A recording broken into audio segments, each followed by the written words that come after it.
नमस्कार, मैं सिमरन और आप देख रहे हैं यूपी टुडे। नजर डालते हैं कुछ अहम खबरों पर।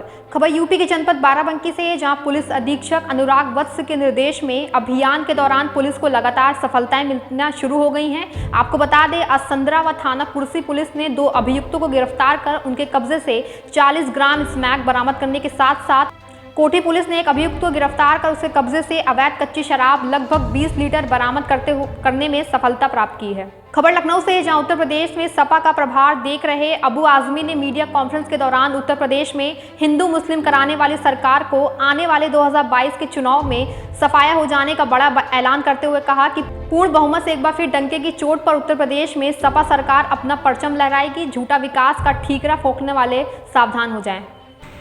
क्या एक बार फिर लगता है कि आपको पुनः वापसी जो है सपा की हो पाएगी पूरे प्रदेश में? मुझे शक नहीं है, मुझे 120% उम्मीद है कि समाजवादी पार्टी की सरकार बनेगी, चाहे कितनी भी नौटंकी कर ले। जिनके पास कोई विकास के लिए बात करने को नहीं है, वो सिर्फ और सिर्फ मंदिर मस्जिद मुस्लिम हिंदू करके क्या किसी का पेट भरता है? उससे लोग जान चुके हैं कि ये लोग सिर्फ और सिर्फ जनता को भ्रम में डाल करके विकास की बात छोड़ करके, और इससे बुरी बात क्या हो सकती है कि विकास का पुल दिखाया जा रहा है, तो पुल जो है कलकत्ता का ब्रिज यहाँ फोटो दिखाया जा रहा है। जनता, उत्तर प्रदेश की जनता बेवकूफ़ नहीं है।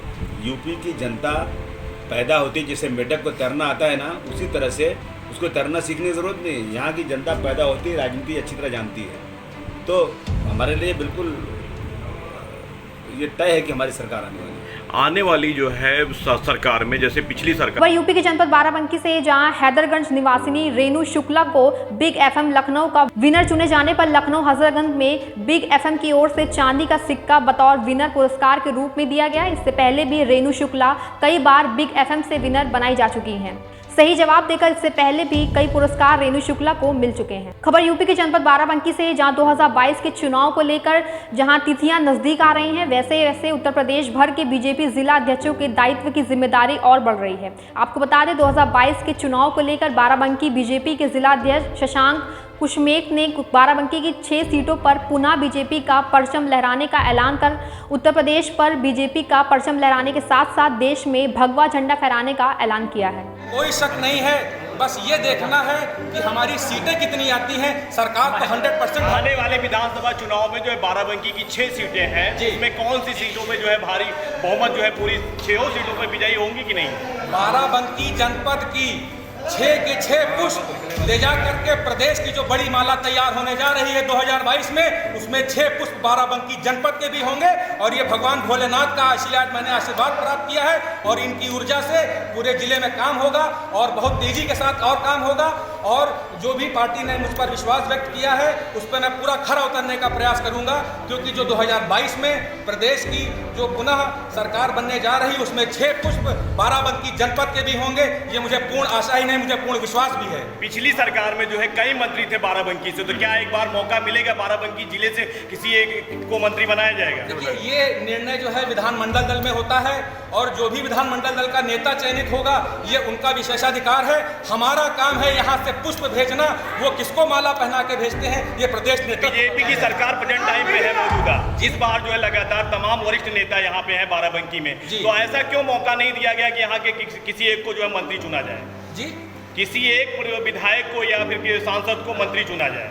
ये देखिए, ये जो निर्णय होता है, ये हमारी जो पार्टी है, ये एक संगठित पार्टी है, इसमें शीर्ष नेतृत्व निर्णय लेता है। और मैं आपको ये विश्वास दिलाता हूं कि भारतीय जनता पार्टी में जो भी विधायक और सांसद हैं, वो मंत्री बनने की लालसा से भारतीय जनता पार्टी में नहीं है। वो भारतीय जनता पार्टी के रूप में काम करते थे और आगे भी करते रहेंगे। आने वाले समय में आप जिला अध्यक्ष बनाए गए, नवनिर्वाचित जिला अध्यक्ष बनाए जाने के बाद क्या आपके कार्यकाल में हो सकता है किसी को मौका मिलेगा? जी, अब ये तो शीर्ष नेतृत्व तय करेगा किसको मौका मिलता है, किसको मौका नहीं मिलता है। मैंने आपसे पुनः कहा, और इसके पहले भी मैंने आपसे कहा था कि भारतीय जनता पार्टी में जो भी जनप्रतिनिधि चयनित होता है, वो सेवा भावना से आता है, ना कि मंत्री बनने की नीयत से भारतीय जनता पार्टी में आता है। और यही संस्कार और यही शिक्षा दीक्षा हम भारतीय जनता पार्टी के कार्यकर्ताओं को दी जाती है।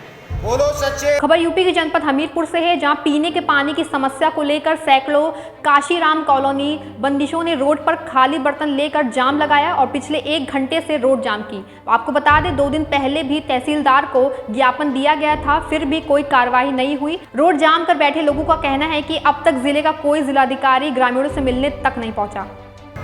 भाई साहब हमने इसलिए लगाया कि शनिवार के दिन तहसीलदार साहब को हमने लिखित दी थी। पानी की समस्या हमसे जो वहाँ ट्यूबवेल के आसपास गड्ढे भरे वहाँ तक पानी हम लोगों ने खींच लिया, पानी नहीं है। उस दिन तो एक टैंकर पहुँच गया, कल कोई पानी नहीं मिला। हमने 2 टैंकर की मांग की थी, तहसीलदार सर कह रहे थे कि हम 2 टैंकर भेजेंगे, जिसमें एक ही पहुँचा है। हमें टैंकर नहीं चाहिए, हमारी मोटर सही कराओ। कहाँ तक इतना परेशान होंगे? काम ही नहीं कर पाते, कोई सुनाई नहीं हो रही हम लोगों की। आज आपने कहाँ पे जाम लगाया? आज हमने तिराहे में बस अड्डे में, इसका नाम नहीं जानती हूँ कौन सा तिराहा है ये। अभी तक कोई अधिकारी पहुँचा नहीं? कोई नहीं पहुँचा हमारे पास। अगर कोई पहुँचता तो हम लोग इधर नहीं आते। खबर यूपी के जनपद सहारनपुर से है, जहां के थाना जनकपुरी क्षेत्र की राज विहार कॉलोनी में उस समय हंगामा मच गया जब यहां बारात लेकर पहुंचे एक व्यक्ति की पहली पत्नी ने मौके पर पहुंचकर हंगामा खड़ा कर दिया। युवती अपने परिजनों के साथ अपने पति को दूसरी शादी करने से रोकने पहुंची थी, जिसके बाद युवती ने थाने में पहुंचकर अपने पति के खिलाफ तहरीर दी। जिसके बाद पुलिस युवती को साथ लेकर शादी स्थल पर पहुंची और मौके से दूल्हे को अपने साथ थाने ले गई। वहीं पहली पत्नी और दूसरी पत्नी के परिजन व दूल्हा पक्ष के लोग भी थाने पहुंच गए हैं। फिलहाल दोनों पक्षों के बीच समझौते की बातचीत चल रही है। समझौता नहीं होता है तो मामले में आगे कार्रवाई की जाएगी। आपका नाम? राखी। क्या हुआ आपके साथ? सर इस लड़के ने मुझसे शादी की 2 साल पहले। क्या नाम है लड़के का? निशांत काम्बोज। मैं राखी वाल्मीकि। क्या हुआ आप? सर इसने अब शादी करने जा रहा था, ये मैंने इसे मौके पे ही धर लिया। मैं पुलिस ले गई, पुलिस इसे यहाँ पे लेके आ गई। दूसरी शादी करने जा रहा था मतलब? जी। पहली शादी क्या घर वालों की मर्जी से नहीं करी थी? पहले अपने घर वालों को नहीं बताया, मेरे घर वाले सब थे, इनके घर वाला कोई नहीं था। अब क्या चाहती हो आप? सर मैं ऐसे सजा चाहती हूँ करवाना, इंसाफ चाहती हूँ, 480 का केस लगवाना चाहती हूँ। क्या वजह थी मतलब ये दूसरी शादी कर रहा है? कोई वजह नहीं सर, वजह तो कोई नहीं। ये घर में मुझे अपनी कमाई भी नहीं देता है, कमाई से घर में चलाती हूँ,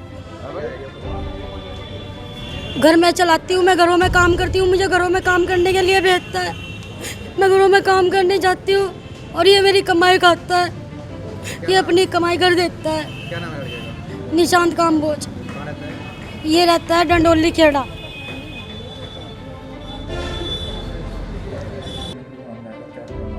थाना जनकपुरी में कल एक मामला आया था जिसमें एक लड़की ने थाने पर आकर एक प्रार्थना पत्र दिया कि एक लड़का जिसकी उससे 2 वर्ष पहले शादी हो चुकी है, शादीशुदा है, और वो लड़का आज उसको सूचना मिली कि दूसरी शादी किसी लड़की से कर रहा है। इस सूचना को जब चेक किया गया तो पाया गया कि यह बात सही थी, वो दूसरी शादी करने जा रहा था, दूल्हे के ड्रेस में था। तत्काल उसको शादी रुकवाई गई, लड़के को हिरासत में लिया गया, लड़की से एप्लीकेशन प्राप्त कर उसमें विधिक कार्रवाई की जा रही है। खबर यूपी के जनपद सहारनपुर से है, जहां संसद में कृषि बिल वापस लेने पर कांग्रेस के राष्ट्रीय सचिव इमरान मसूद ने अपनी प्रतिक्रिया देते हुए कहा कि बिल वापस लेने पर हम प्रधानमंत्री के फैसले का स्वागत करते हैं। इसके अलावा अब सरकार को एमएसपी के बारे में भी सोचना चाहिए। इमरान जी, आज संसद का शीतकालीन सत्र शुरू हुआ है, कृषि बिल वापसी ले रहे हैं, क्या प्रतिक्रिया है आपकी? देर आए दुरुस्त आयद। प्रधानमंत्री जी को ये एहसास हुआ कि उन्होंने गलत फैसला किया है, उन्होंने वापस लेने का निर्णय लिया, इसका स्वागत है और एमएसपी के ऊपर कानून बनाएंगे। इसकी उम्मीद है कि देश के किसानों के लिए इसी प्रकार से जैसा उन्होंने निर्णय लिया है वो देश के लोगों के लिए सोचते हुए कि किसानों की खुशहाली, किसानों की तरक्की, ये जो काले कानून ला करके उन्होंने रोकने का काम किया था, इनकी वापसी के बाद संभव हो सकेगी। दूसरी चीज़ ये है कि किसानों को लुभाने के लिए भाजपा के मंत्री नेता ट्रैक्टर पर सवार होकर ट्रैक्टर रैली निकाल रहे हैं, क्या कहेंगे? किसानों को लुभाया ट्रैक्टर से नहीं जाएगा कि आप ट्रैक्टर पे बैठ के लुभा रहे हो। किसानों को लुभाया जाएगा किसान की फसल के दाम देकर। जो प्रधानमंत्री जी ने वादा किया था देश के किसान के साथ कि मैं 2022 तक आय दुगनी कर दूंगा, और आय घट करके आधी हो गई, उस आय को कांग्रेस के शासन के मुकाबले ही ला के खड़ी करते हैं, वही बहुत बड़ी मेहरबानी किसानों के ऊपर होगी। ठीक है। खबर यूपी के जनपद सहारनपुर से है, जहां भारतीय जनता पार्टी किसान मोर्चा द्वारा निकाली गई ट्रैक्टर रैली में गन्ना मंत्री सुरेश राणा पहुंचे। मंत्री द्वारा खुद ट्रैक्टर पर बैठकर रैली का शुभारंभ किया गया। आपको बता दें, जनपद के कई भाजपा नेता व विधायक भी रैली में शामिल हुए। ट्रैक्टर रैली ग्राम जंधेड़ा समसपुर दिल्ली रोड से शुरू होकर हसनपुर चौराहे तक निकाली गई। खबर यूपी के जनपद शाहजहांपुर से है, जहां WhatsApp VIP group with helping head के कोर कमेटी सदस्यों की एक मीटिंग साउथ सिटी कॉलोनी में ग्रुप के सेक्रेटरी शिव नारायण खन्ना के आवास पर संपन्न हुई, जिसमें सर्वसम्मति से निर्णय लिया गया कि इस बार कोरोना वायरस के चलते पुराने वस्त्रों का कलेक्शन नहीं किया जाएगा। वीआईपी ग्रुप की कोर कमेटी की मीटिंग थी, जिसमें कि हम लोगों ने आने वाले सर्दियों के लिए वस्त्रों का वितरण करने का तय किया है। इस बार सर्दियों में कोरोना के काल के कारण हम लोग इस बार नए वस्त्रों का वितरण करेंगे, पुराने वस्त्र नहीं बांटे जाएंगे और विगत नेक्स्ट अगले मंथ में एक ब्लड डोनेशन कैंप भी लगाया जाएगा। आज वीआईपी ग्रुप की हमारी कोर कमेटी की मीटिंग थी, तो उसी में सारी पर चर्चा हुई हमें क्या करना है। कम्बलों का वितरण का भी किया गया और हमारी टीना अग्रवाल को ज्वाइंट सेक्रेटरी में नियुक्ति मिली है, तो उनको बहुत बहुत बधाइयाँ हैं। और हमारे लोगों का शुल्क जो है। ऐसी तमाम खबरों को देखने के लिए जुड़े रहें हमारे चैनल के साथ और देखते रहें यूपी टुडे।